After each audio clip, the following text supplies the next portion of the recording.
hola, ¿qué tal? ¿Cómo estamos? Ya estoy aquí de nuevo con un nuevo vídeo. Esta vez una doble sesión del Tito Bruce Willis. Os traigo dos películas no porque sean ni mejores ni peores, sino por curiosidad de Bruce Willis.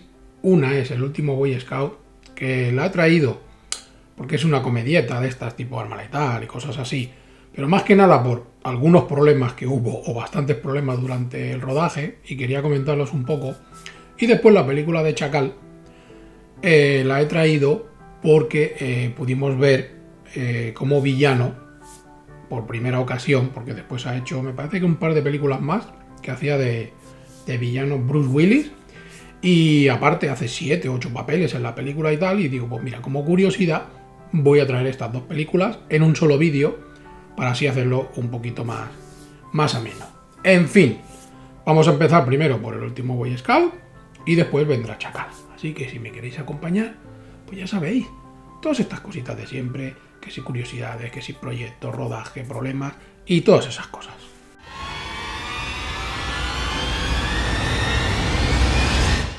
Bueno, en un principio el guión fue obra del actor, director y guionista Shane Black, que ya había cogido cierta fama presentando el guión de Arma Letal 1, 2 y una película mítica de los 80, sobre todo para los niños y adolescentes, que fue Una pandilla alucinante. Que tú ahora la ves ahora y es un poquito cutrelux, pero bueno, seguramente pasará por Retro Movie 78, porque mucho la mantenemos en la memoria, aquella película de un grupo de niños contra los monstruos, Drácula, el hombre lobo y tal. Resulta que Black estuvo retirado un tiempo del mundo del cine porque había tenido una ruptura de la que era en aquel momento su pareja y no lo había llevado demasiado bien. Pero lo que son las cosas, ya llegó un momento que superó todo el tema y tal, y se puso a escribir de nuevo. Y el guión sería este de la película del último Boy Scout, que bueno, habría bastantes cambios, como os iré explicando más adelante. Y dentro del mismo guión hay algunas cosas que se reflejan de lo que pasó en esta relación que tuvo. O sea que algunas cositas que hay por ahí, entre la relación que tiene el personaje de Bruce Willis con el personaje de la que hace de su mujer, alguna cosita son cosas de verdad que le pasaron a Shane Black. En su época el libreto para la película fue uno de los más cotizados y uno de los que más dinero se pagó por él, 1,75 millones de dólares, que pagó la Warner. Pero no os lo perdáis, que la Carolco, la otra productora que andaba por allí en aquella época, quería pagarle 2,2 millones, pero Shane Black dijo que no, porque quería rodar una película junto al productor Joe Silver, y entonces se fue a la Warner, pero que se podría haber sacado casi $500,000 más tranquilamente. Bueno, después escribiría, desde mi punto de vista, los inefables guiones de Iron Man 3, que eso es obra de Shane Black, y Depredator, obra también de Shane Black. Sobre todo se nota cuando es un guión de Shane Black, del Shane Black más desatado, porque por ejemplo Arma Letal 1, Arma Letal 2, pues las pueden ver y no hay ningún problema. Pero se nota cuando es un guión del Black más desatado, porque hay muchas palabrotas, muchos chistes, muchas tonterías, igual que su personaje en la película de Depredador, que sale haciendo del soldado aquel que cuenta chistes todo el rato, y es bastante cargante, que de hecho en la película de Depredador lo utilizaron como guionista sin acreditar, porque hubo algunos problemas durante el rodaje y tal. Si queréis saber más cosas de Predator y de toda su saga, os dejo por aquí enlace, porque tenéis un par de vídeos aquí en el canal. Finalmente el director elegido para rodar la peli sería el lamentablemente desaparecido Tony Scott, que ya venía de petarlo con Top Gun y Días de Trueno, que por cierto también tenéis vídeo de todas las curiosidades y tal de Top Gun, y os dejo por aquí enlace. La película se rodaría en 90 días, o sea lo que vienen siendo 3 meses en la ciudad de Los Ángeles, en Long Beach, en el estadio de fútbol americano de Los Ángeles. Como os iba comentando, el rodaje empezó a tener problemas porque el productor Joe Silver y Bruce Willis empezaron a meterle mucha caña tanto al guionista Shane Black como al director Tony Scott, porque querían un montón de cambios en el guión y se querían hacer con el control pues, de toda la producción. Se tuvieron que cambiar escenas enteras, tuvieron que otras quitarlas del guión y un montón de cosas más. Tony Scott quedó hasta la coronilla del productor, dijo que era un tipo que durante esa época iba muy pasado de vueltas, luego os explicaré por qué, y que la verdad que fue todo un desastre. Se eliminaron escenas del guión que tenían buena pinta, una persecución con lanchas, explosiones, tiroteos, o sea, mucha acción. Y todo esto fue porque Bruce Willis se encabezonó porque la Warner quería que la película fuera muy parecida a La Jungla de Cristal. Y Bruce Willis dijo que él no quería. La primera propuesta era, tienes que salvar a tu mujer de un problema que hay. Y él dijo que no. Entonces todos estos tiroteos, estas explosiones, todas estas persecuciones, que en la película las hay, parecía como si fuera una nueva entrega de Jungla de Cristal. Y él dijo que no, que cambiaran todo esto y que lo hicieran de otra manera. Y entonces ahí empezaron por los rifirrafes. Otra escena que se eliminó fue una escena, como digo yo, erótico-festiva entre el personaje de Cory y el personaje de Jimmy, porque Halle Berry, que es la que hace de Cory, no quería salir desnuda en ningún momento en la película. Para meter más leña al fuego, el compositor que se cogió para hacer la banda sonora fue Michael Kamen, que ya había trabajado alguna vez con Bruce Willis y Joe Silver y tal, y de hecho fue un favor que les hizo a ellos, porque los conocía y eran amigos suyos, porque decía que la película era un auténtico desastre y un auténtico despropósito. Mira, como ejemplo, además de lo que os he dicho, del desastre en el Memorial Coliseum de Los Ángeles, que se tenía que rodar pues la escena del partido que vemos al principio, lloviendo y todo el rollo, se contrataron un montón de extras, a más de 100 extras, y estos se presentaron el día de rodaje, pues vamos a rodar pues la escena de la película y tal. Y cuando llegó allí, resulta que habían cancelado ese día de rodaje y encima les dijeron que no les iban a pagar. Se lió una que tuvieron que venir hasta los antidisturbios para sacar a la gente del estadio porque Joe Silver, que era el productor, no les quiso pagar, ni les avisó ni nada, y la gente a lo mejor dejó sus trabajos y sus quehaceres diarios para ir a rodar la película y sorpresa. Otro problema que hubo es que Tony Scott tenía una característica que era que rodaba con muchas cámaras diferentes y mucho metraje para la hora de montar después sus películas, que tuvieran mucho material. Pero se ve que en esta del último Boy Scout se le fue un poquito la mano, y cuando llegó todo ese montón de celuloide a manos de los montadores, no sabían ni cómo pillarlo, montando por aquí, recortando por allá, y vamos, un desastre total. Después de haber hecho algunos test screening, que son los pases estos de prueba que hacen con el público, diferentes montajes y viendo que no funcionaba ninguno, despidió a todos los montadores, la Warner, y cogieron al que vienen llamando el salvador de las películas, que es el montador Stuart Bale. Este, siempre que había algún problema, apareció por allí y ha cogido con el material que había, hecho lo que ha podido y ha montado una película y te ha sacado algo en condiciones. Mira, por ejemplo, en la película de Tango y Cash, que también tenéis vídeo, os dejo aquí el enlace, fue el mismo montador Stuart Bale el que arregló todo el desaguisado y todo el problema que hubo con esa película. Yo me he fijado en una cosa, que ya lo he comentado en algún vídeo, que tanto Stallone, Bruce Willis, y ya vendrán más para adelante más películas de la Warner siempre ha tenido la característica de ser una productora un poquito problemática, o lo demás es que a lo mejor las cosas no se saben y están escondidas. Pero Tango y Cash, en Cobra, que bueno, ella fue distribuidora porque la película fue producida por la Canon que estoy preparando de la Canon, madre mía que estoy preparando.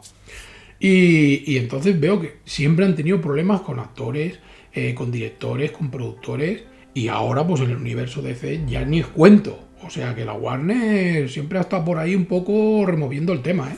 Bueno, la película finalmente no fue un gran éxito, pero bueno, después del batacazo que se había pegado Bruce Willis con la película anterior, aquella del Gran Halcón, no sé si la habéis visto, es una película un poco raruna, de los objetos aquellos de Leonardo da Vinci, una comedia de aventuras, bueno, un poco extraña, la verdad, un proyecto extraño en la filmografía de Bruce Willis.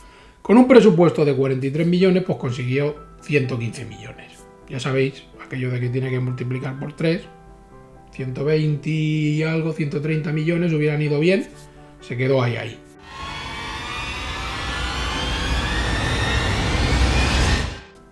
Bueno, vamos al casting. Un tema que os voy a comentar de algo que va a pasar a partir de este mismo vídeo.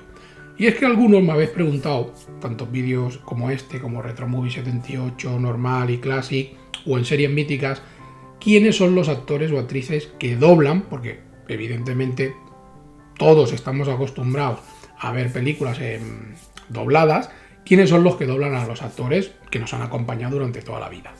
Aunque yo sea consumidor de versión original, sobre todo en lo actual, tengo que reconocer que lo que son películas de mi niñez y adolescencia, Schwarzenegger, Bruce Willis, Stallone, todas estas las veo en versión doblada porque si no, no reconozco su propia voz. Entonces las veo en versión doblada. Pues que sirva como reconocimiento y homenaje de estos grandes olvidados, a partir de este vídeo voy a poner quiénes son los que doblan a los actores y a las actrices en todos los vídeos que voy a hacer a partir de este. Algunos he podido encontrar una imagen para más o menos que tengáis la cara de quién puede ser.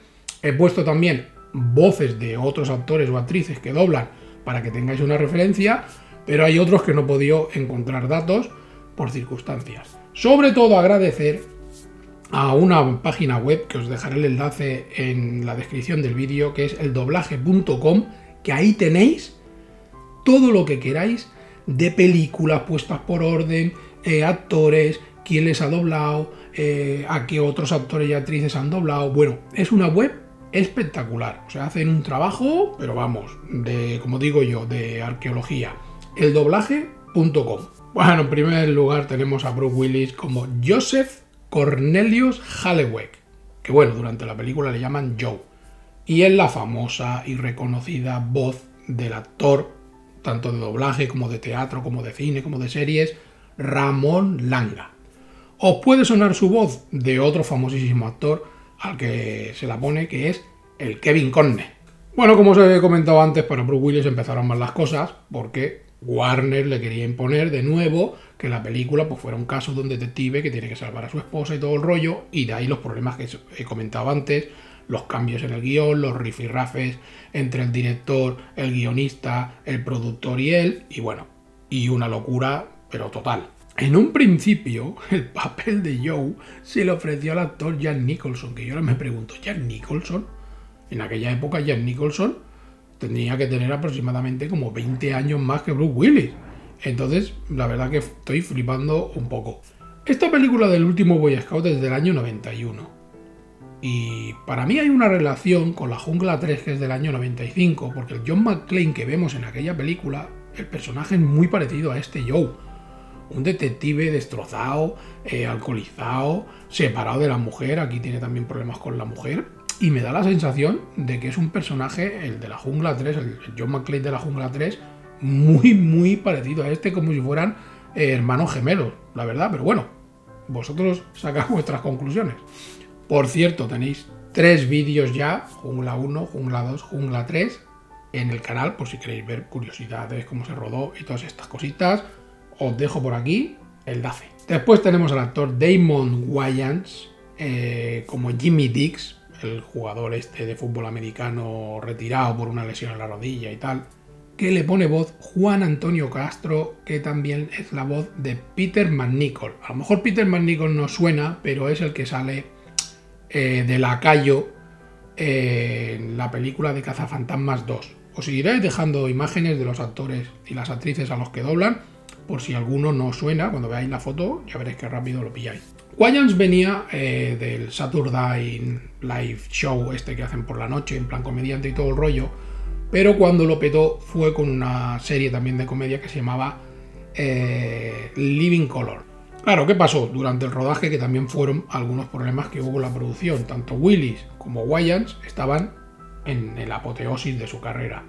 Y entonces era aquello de, como se suele decir normalmente, ver quién la tiene más grande. Yo quiero el trailer más grande, yo quiero esto más grande, yo quiero que pongan más líneas en el guión de mi personaje, yo quiero que le quites a este. Y se ve que se llevaban a rabiar, e incluso llegaron a pelearse en más de una ocasión en el rodaje Willis y Wayans. Pero si lo veis en la película, la verdad es que tiene una química muy buena. No parece que en ningún momento cuando acaben de rodar es vete a la porra tú, pues vete tú más. Pero bueno, el mundo del cine es así. Curiosamente, este papel de Jimmy Dix se lo ofrecieron en primer lugar a Mel Gibson. ¿Vosotros imagináis? Jack Nicholson haciendo de Joe y de Jimmy Mel Gibson como una especie de arma letal extraña, o sea, hubiera recordado a otro arma letal. Después tenemos a Halle Berry como Cory, que le pone voz Maite Tajadura, que también es la voz de Jenny Grant. Jenny Grant es aquella chica rubia tan maja que salía en la serie Sensación de Vivir. Esta sería la segunda película en la que participaría Halle Berry. En primer lugar, debutó con una película que se llama Jungle Fever del director Spike Lee. En las escenas en las que sale haciendo el striptease y todo el rollo, no es ella. Ella se le ve la cabeza que la mueve con la peluca aquella rosa y la gorrita aquella en plan de policía sexy y tal, pero su cuerpo es una doble de cuerpo, como se comentaba antes. Tampoco quiso rodar una escena erótico festiva con el personaje de Jimmy porque no quería salir desnuda. O sea que la que sale haciendo striptease en el club de striptease, su cuerpo no es ella. En un primer lugar se le ofreció el papel a Grace Jones. A Grace Jones, aquella que sale en la película Panorama para matar a James Bond, o en Conan el Destructor, que por cierto tenéis vídeo aquí en el canal y os dejo por aquí enlace con las dos películas de Schwarzenegger de Conan, Conan el Bárbaro y Conan el Destructor. Después tenemos a Chelsea Field, que es Sarah, la mujer de Joe, el personaje de Bruce Willis, que le dobla la voz Paloma Escola, que también le pone la voz en películas a Melanie Griffith.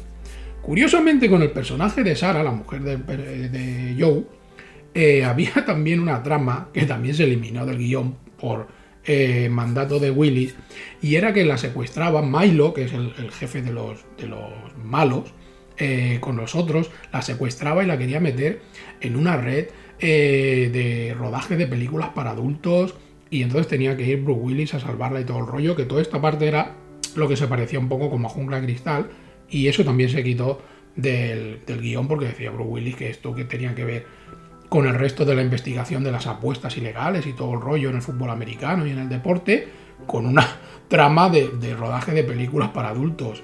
Esto quitármelo. Y bueno, y ya sabéis que en la película no sale ninguna referencia a eso. Curiosamente a esta actriz la recordaréis por ser Tela en la película de Lacano, si es que Lacano me persigue hasta en sueños. Masters del Universo, protagonizada por Dolph Lundgren. Sale ella haciendo del personaje de Tela. Ya hablaré de Lacano, que madre mía.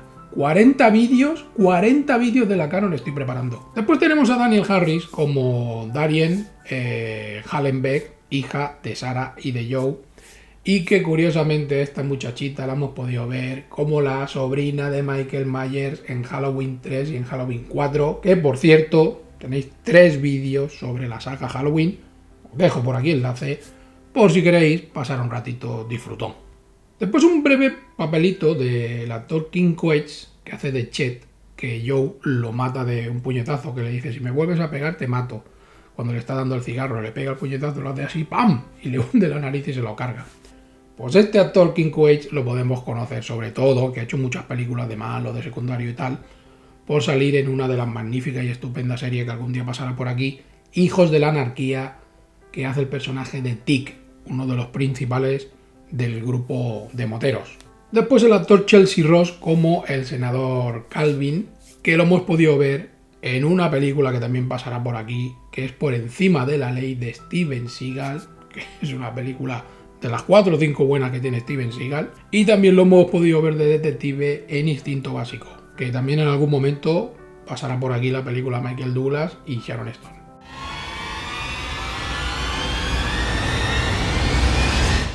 Bueno, algunas curiosidades. En el minuto 49 aproximadamente está la hija de Joe viendo la televisión y él está echando la bronca, que se presenta allí en la casa con Jimmy y todo el rollo, y en la televisión está viendo una peli que es Arma Letal, y justo es la escena en la que están torturando a los personajes de Murtaugh y de Riggs, aquello que los cuelgan con agua y le empiezan a meter descargas eléctricas. Eso sale en la televisión.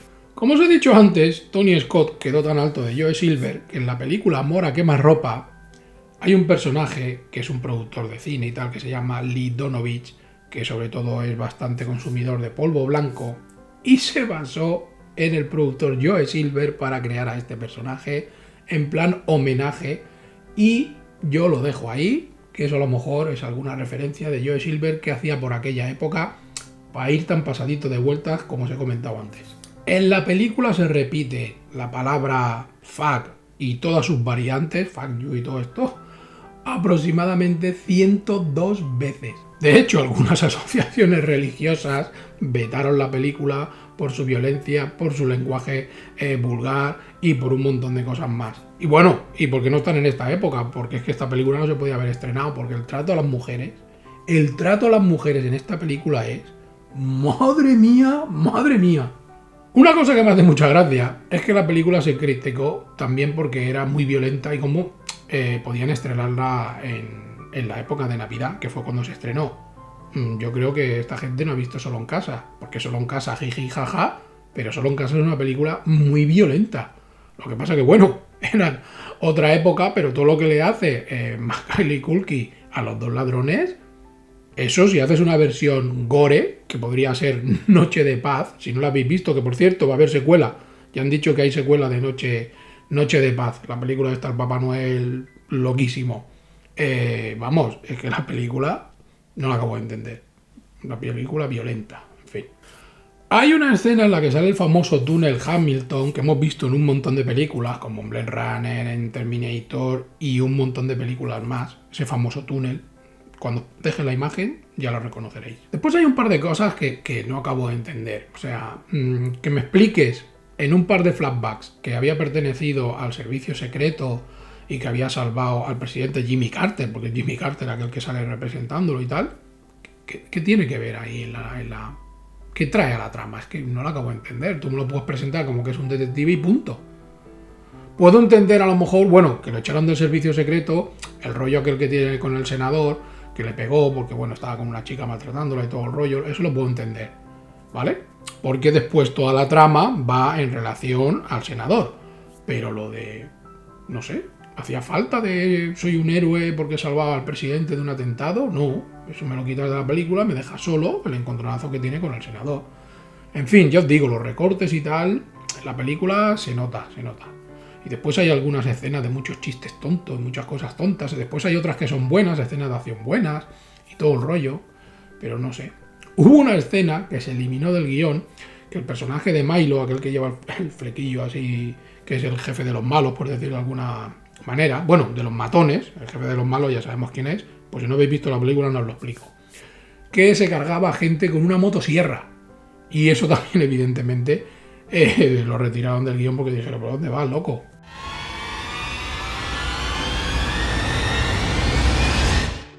Bueno, año 97, Chacal. Es una película curiosa, ya os digo, porque es la primera vez que podemos ver a Bruce Willis como villano. Después lo podríamos ver como villano en la película aquella, ¿cómo se llama? Estado de sitio, que hace de un general militar, que hay unos atentados, sale desde Washington y se encargan de confinar a un montón de gente en estadios de fútbol y todo el rollo, y hace de un general bastante chungo. Por eso digo que esta es la primera ocasión, por lo menos, que yo lo veo como villano, sin contar el papelito que hizo de narcotraficante en la serie de Miami Vice. La película está dirigida por Michael Keaton Jones, basándose, por un lado, en la novela de Chacal, del año 1971 de Frederick Forsyth, y aparte también basándose en la película El Día del Chacal, del año 1973 de Fred Zinnemann. El argumento se basa básicamente en la búsqueda de un asesino al cual nadie conoce, solo hay un personaje, pero bueno, esto es inventado en la película, la versión estadounidense, que lo puede reconocer. En la película original era un asesino llamado el Chacal que quería atentar contra el general de Gaulle, el general francés de Gaulle, y además está basada en hechos reales de un intento de atentado que hubo contra él y todo el tema. Aquí más bien se han basado en la vida del terrorista Carlos el Chacal, mezclando también lo de la novela de Frederick Forsyth, han hecho ahí un batiburrillo, que fue uno de los peores terroristas entre la década de los 70 y principios de mediados de los 80, venezolano, que hizo un montón de atentados, un montón de asesinatos, ni siquiera se sabe cuánto se hizo, se dice que mató a 20 y pico personas, que hizo más de 100 atentados, pero no se sabe seguro cuántos fueron. Y básicamente cogieron la idea de un lado más la idea del otro y lo juntaron. En esta nueva versión, básicamente es una detención que sale mal en una colaboración conjunta entre la policía rusa y el FBI en la detección de un asesino, de un traficante de armas y todo el rollo ruso sale mal, y después su hermano pues generará una venganza contra un alto cargo del gobierno de los Estados Unidos. Supuestamente es el director del FBI. Pero bueno, esto es como diría Alfred Hitchcock, un MacGuffin, porque después no voy a decir realmente a quién quiere asesinar, pero la verdad que es una sorpresa. La película está muy bien hilada en ese tema, porque todo el rato estás enfocado en un personaje, de protegerlo, que no sé qué, no sé cuánto, pero después da un giro y dices, ostras, esto sí que no me lo esperaba.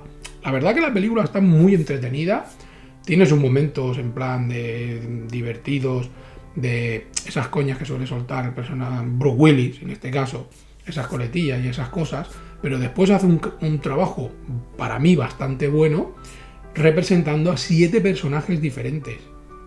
Y después, el personaje de Richard Gere, que está como ahí, como que lo metieron con calzador, porque no supieron enfocarse. Se podía haber enfocado en el personaje de Sidney Poitier, que es el que va de supervisor del FBI, para cazar al terrorista este, sin necesidad de recurrir a Richard Gere. Pero bueno, supongo que quisieron hacer entre los dos para llamar a la gente para que fuera a los cines, y por eso lo metieron el personaje con calzador.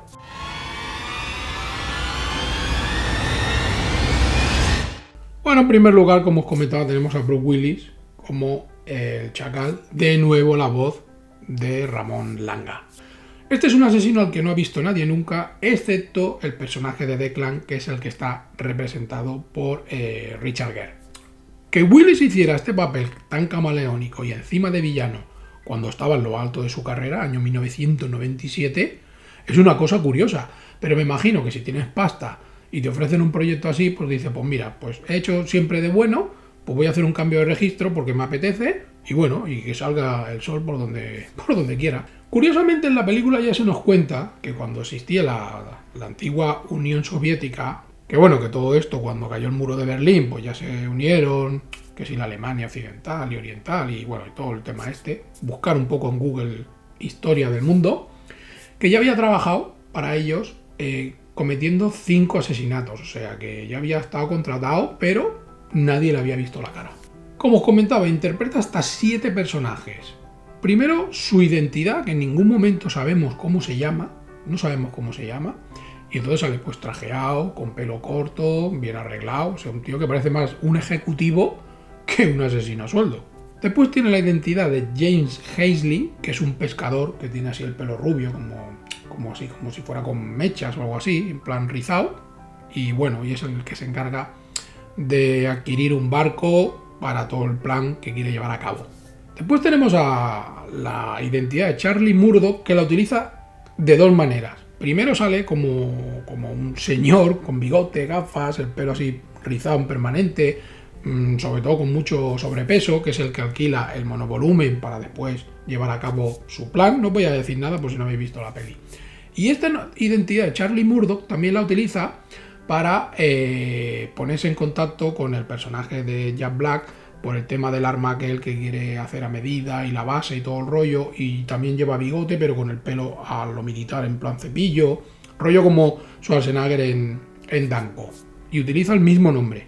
Después tiene otra identidad que es con el pelo largo, con coleta, con gafas de sol y con una perilla que se parece un poco a Steven Seagal. Y de esta no sabemos su nombre, pero a lo mejor también se llama Charlie, vete a saber. Otro que tampoco sabemos el nombre, que es un regatista rubio, que es el que maneja el barco y todo el rollo, con el pelo, su pelo, pero teñido de color canario, por decirlo de alguna manera, un rubio platino que alucina.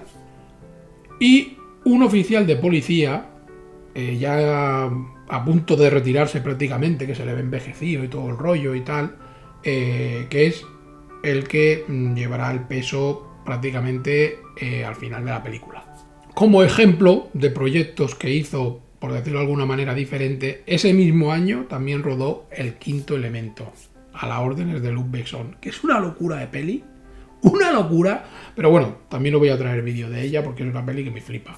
Después tenemos a Richard Gere, que os voy a decir de Richard Gere, en el papel de Declan, un terrorista del IRA que está encarcelado en los Estados Unidos y al que le pone la voz Salvador Vidal, que también le pone la voz, por ejemplo, a John Travolta o a Josh Clooney.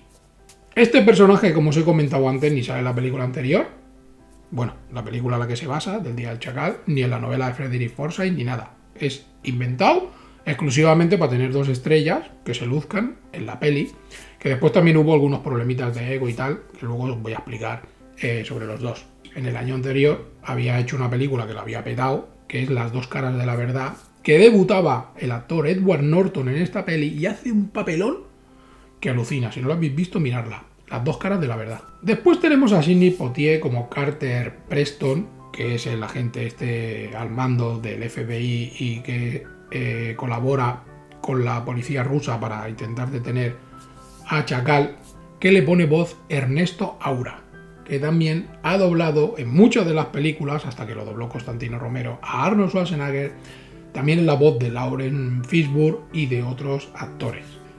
Curiosamente, en el año 1963, Poitier se llevaría el Oscar a Mejor Actor por la película Los Lirios del Valle y fue el primer actor afroamericano en conseguir este hito.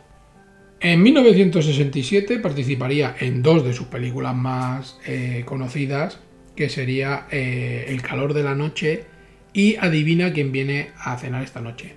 Otra curiosidad es que en el año 1997 fue embajador de las Bahamas en Japón, porque él era de origen de las Bahamas.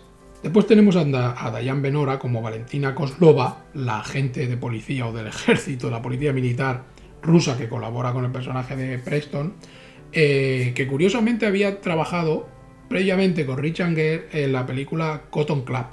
A ella le pone voz Mercedes Montalá, que suele ser la voz habitual de Sharon Stone, Michelle Pfeiffer o Julia Roberts. También la hemos podido ver como la mujer de Al Pacino en la estupenda película Hit, que ya saldrá por aquí en Retro Movie 78, y como madre del personaje de Julieta en la película de Romeo y Julieta de Baz Luhrmann, protagonizada por Leonardo DiCaprio y Claire Danes. Después tenemos a la actriz Matilda May como la terrorista vasca Isabel, que esto está cogido súper con pinzas. Es que toda la historia del personaje de Declan, de Richard Gere, y todo lo que pasa a su alrededor está súper cogido con pinzas, la verdad, ¿eh?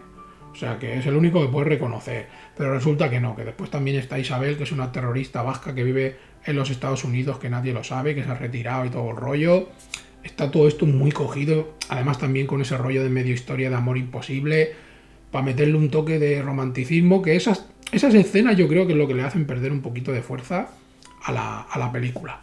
Básate en la caza del asesino y no me metas historias. Vale, hay un tío que lo puede reconocer, pues ya está, pues venga, que lo reconozca y ya está. A Matilda le pone voz Concha García Valero, que es la voz habitual de Courtney Cox, la de Friends o la de la saga Scream, si la queréis situar. Matilda sobre todo es reconocida por su papel de aquella vampira extraterrestre en la película Life Force de Todd Hopper. ¿Y quién produjo Life Force? La Canon. La Canon me persigue si lo estoy diciendo.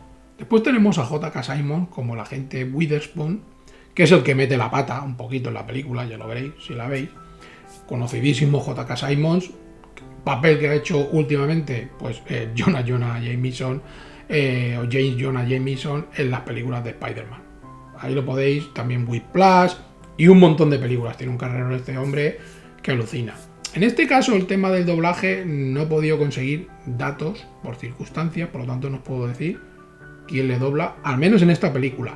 En otras películas posiblemente sí. Después tenemos el personaje de Jack Black como Ian Lamont, un matao que es el que fabrica la base para el arma que tiene que utilizar el Chacal y que va un poquito pasada de vueltas, quiere cachondearse un poquito y hay una escena mítica y salvaje con este personaje, pero buenísima. Es que las escenas en las que sale Bruce Willis, cómo está preparando todo, el plan, cómo se disfraza y todo el rollo, yo encuentro que la película, a mí por lo menos me engancha, dura 2 horas, 2 horas y 10, y a mí la película se me pasa volando, yo la encuentro súper entretenida.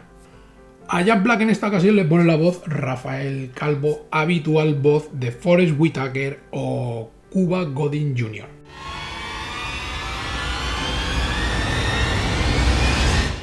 Bueno, unas poquitas de curiosidades. En esta ocasión he encontrado poca cosa porque he estado buscando, pero no hay manera. No he podido conseguir ni siquiera el making of, que de ahí a veces saco bastante información.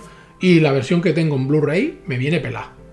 Sin making of y sin nada. La película y se acabó. Un poquito tema de sacar las películas aquí en España, bastante ediciones desastrosas. Pero bueno, ¿qué le vamos a hacer? Lucha de egos, como os he comentado antes. Hubo ahí una disputa, que si caravana más grande, que si tal, que si no sé qué, no sé cuánto. Entonces, en esta ocasión, se pelearon por a ver quién era el que aparecía antes en el póster, incluso en los títulos de crédito de la película. Y si os fijáis, Bruce Willis sale a la izquierda del póster y Richard Gere a la derecha. Pero Richard Gere un poquito más arriba. Entonces es como aquello de sí, vale, tú vas a ser el primero, pero yo voy a ser el segundo, pero un poquito más arriba, y entonces más o menos estamos a la misma altura. Y en los títulos de crédito de la película, cuando empieza, que te empiezan a explicar atentados y cosas supuestamente que han ocurrido y tal. Y bueno, las imágenes yo creo que son bastante reales, sobre todo tema de la Unión Soviética, cuando cae el muro de Berlín y tal. Salen también los títulos de crédito Bruce Willis abajo y Richard Gere arriba. Egos. Uno de los matones, porque al principio de la película sale el personaje este ruso con dos matones a los lados, pues el que tiene, en este caso en la pantalla a mano izquierda, uno calvo con bigote, es el que sale de nazi en la película de Indiana Jones en busca de la arca perdida, aquel que tiene la pelea en el avión y el hélice del avión le hace un peinado, y después repetiría en la película de El Templo Maldito como uno de los soldados aquellos hindús, que es el que tritura la trituradora de piedras. Pues este es el mismo actor. Buenos detalles que tuvo la película, desde mi punto de vista. Todos los personajes que hace Bruce Willis. Después, hay un tema con un aerosol, un spray, que lo echan algunas cosas y tal, y salen una serie de cosas. Es que no os quiero contar nada, pues si no lo habéis visto. Después todo el juego del despiste, de que el atentado es contra el jefe del FBI, contra el jefe del FBI, y después hay un giro ahí y una sorpresa bastante buena. La verdad es que la película está llena de detalles muy muy chulos, y tanto el personaje de Bruce Willis como el de Richard Gere están bien, pero sobre todo yo destacaría a Bruce Willis por todas las caracterizaciones estas diferentes que hace, y además que lo hace muy bien, incluso cambiando la voz y todo el rollo. O sea, yo lo encuentro que la película es entretenida, tiene sus momentos de acción para mí bien resueltos, y es una película que, mira, la he querido poner por eso, porque es curiosa, porque sale Bruce Willis en su primer papel de villano. Otra curiosidad es también que la banda sonora incluye temas del álbum Super Predators de Massive Attack, un grupo que es de música así como potente electrónica y todo el rollo, y la banda sonora, la verdad, que a mí pues me gusta bastante, es bastante buena para acompañar a las escenas de la película. Y en fin, hasta aquí ya veis, 4 curiosidades, 4 cositas, lo que he podido encontrar, 2 películas de Bruce Willis que a lo mejor son menores, o a lo mejor son de vuestras favoritas, dejármelo en comentarios, El último Boy Scout y Chacal. Y ya sabéis, compartir, dar like, suscribiros, el corazoncito con la S si queréis ayudar al canal y todas esas cosas. Y nos vemos pues en un próximo vídeo. ¿Qué será? No lo sé, Bruce Willis, series míticas, Retro Movie 78. Tranquilos, que cuando puedo yo os traigo material. ¡Hasta luego!